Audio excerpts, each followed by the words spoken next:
that just shouldn't be something that's taken for granted. All right, Chris, let's get to this Anthony Slater article. He's one of the best in the biz. Oh, yeah. Friend of the show. And he breaks down everything, really how all of this went down, essentially, and specifically when DeMar got into the building and everything the Kings did to get this done. Yeah, this is absolutely great work by Anthony Slater here. He was in the building when DeMar was there on Saturday and got a great video of DeMar walking out from the tunnel. Definitely go check that out. But yeah, he outlines everything here from the moment DeMar DeRozan literally stepped off the plane to land in Sacramento. He writes, when DeMar stepped off the plane, he was met by Jay Triano, the Kings' lead assistant coach, who also so happens to be DeMar DeRozan's first NBA coach. He then goes on to tell a story of back in 2009 during the pre-draft process, when Jay Triano and then Raptors GM Brian Colangelo flew to Oakland to watch DeRozan work out in the pre-draft. And they were so impressed that they promised DeMar that if he was available with the 9th pick, they'd select him, and then eventually did. So their relationship goes all the way back. Slater writes that Triano maintains a great relationship with DeRozan after coaching him in his first 2 seasons. And it gave him a sense of familiarity the second he landed. They also had several veteran players and assistant coaches, including Leandro Barbosa, reach out. He spent 2 seasons with DeMar in Toronto and pitched him as well. So this was clearly, like we saw with Sasha Vezenkov, a all-hands-on-deck kind of recruitment. And the Kings, I know we call them the Kentucky Kings because they have De'Aaron and Trey Lyles and all that, but they really are starting to act like John Calipari days Kentucky with this recruiting pitch that they're on. DeRozan wanted, once he landed, to visit the city and the facility. Triano brought him in late Saturday morning. They spent much of the day hanging out with Mike Brown and Luke Laux along with Triano. They toured the practice gym, the weight room, and the arena. They chatted basketball. DeRozan then watched De'Aaron Fox go through one of his offseason workouts with Luke Laux.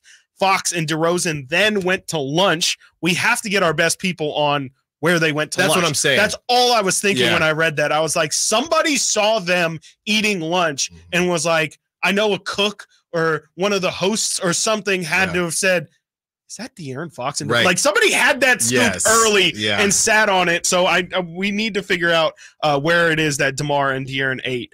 Definitely need to figure that out. Fox was a crucial part in the recruitment process, league sources tell Anthony Slater, and was an advocate of the move. We talked about that a little bit earlier, but just good on De'Aaron to kind of be taking more of an ownership role, as he put out there in the Anthony Slater and Sam Amick report earlier.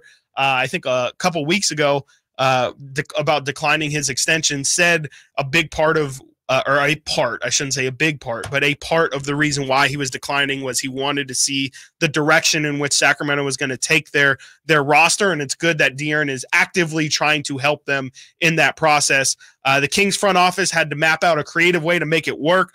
DeRozan was searching to make more than $20 million a year. The Bulls weren't interested in taking money back in a sign-in trade, so they had to find a third team that would take on the contract of Harrison Barnes, and that's where the San Antonio Spurs came in with their flexible financials, and they were interested in adding HB to surround Wemby with Chris Paul as Wemby enters his 2nd season. The Kings gave up a 2031 unprotected first-round pick swap, a risky move considering the expected rise of Wemby, but Sacramento has been thirsty to upgrade the present after finishing outside in so many recent deals. And then the final note here is DeRozan enjoyed his visit enough to agree to a deal later in the day. The terms were leaked at around 7 o'clock, and that appeared to be somewhat strategic. After about 15 minutes of the news breaking, DeRozan and Kings owner Vivek Ranadive emerged from the home tunnel at Golden One Center right before tip-off of the California Classic and were met with a standing ovation. And Nate, do we have what that sounds like? It's okay if we don't, but it was absolutely raucous. I mean, we just talked about if they're going to play not like us every time DeMar plays. They already did. It was a really, really cool moment, and definitely a moment in Kings history for sure.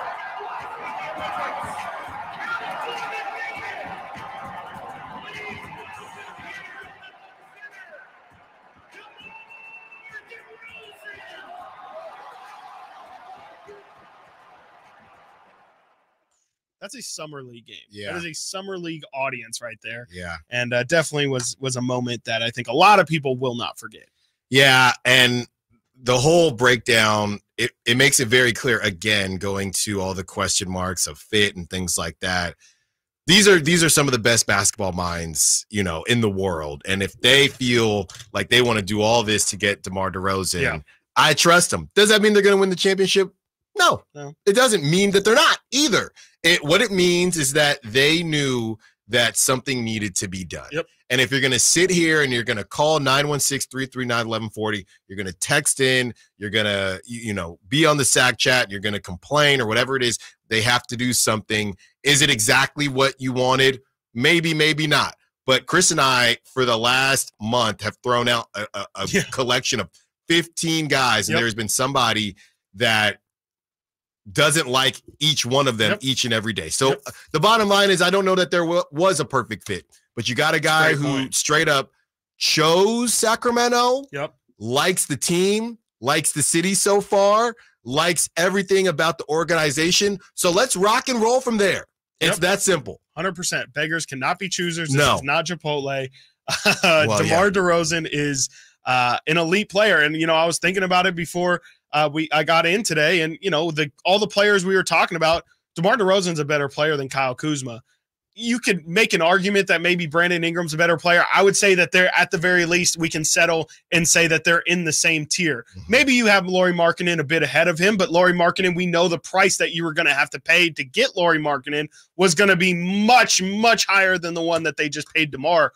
I just don't see how, if you were okay with really any of those names, I don't see how you're not okay with the Kings getting this. And, you know, again, they still have a lot of different options to go from here. It's something that we liked a lot about the Kyle Kuzma option mainly was the flexibility it still allowed you after making that move. And this is still the case here with DeMar DeRozan. You still have, and they talked about it on the morning show, so I feel comfortable just throwing it out there. You still have Keegan Murray if you want as a trade chip. Yes, they got rid of the 2031 future first swap, but they still have a ton of other picks to work with as well. So I feel like this is an absolute no-brainer of a move. At the very least, it's a talent upgrade and some fail-safe in case one of your stars gets hurt for 15 or 20 games.